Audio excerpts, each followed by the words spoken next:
ข่อยสิไปเอาหำข่อยเขาไฟแนนซ์ก่อนเอาหำไปเขาไฟแดนข่อยจะไปจ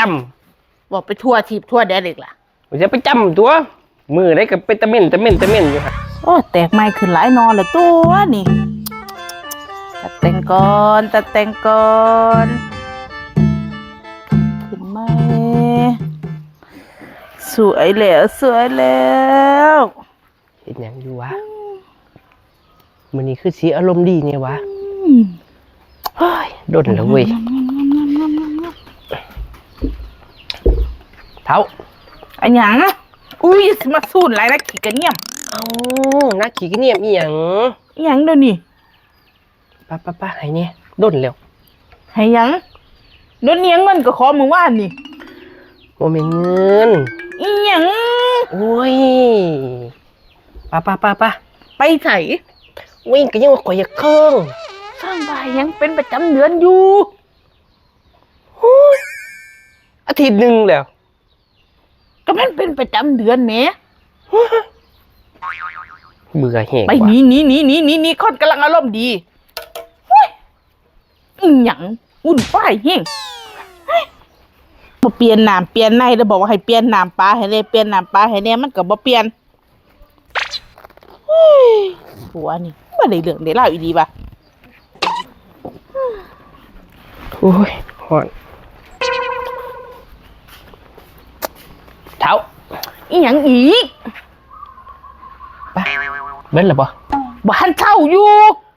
บ่ท่านเจ้าอยู่อุ้ยมันหลายมือแล้วมันบ้านเช่าเฮ็ดจังไหนก็ยังว่าบ้านเช่าเจ๊เฮ็ดจะได้ละบาดนี้โอ้ยเฮ็ดจังไหนก็ยังว่าคนบ้านเช่าแหมว้าวนี่มาหาหลังขันว่างานมาหาหลังบ่ปงบ่ปลาให้นี่เป็นหยังบ่ล้างหัวมันเลยแหละเบื่อเลยได้อีหยังโอ้ย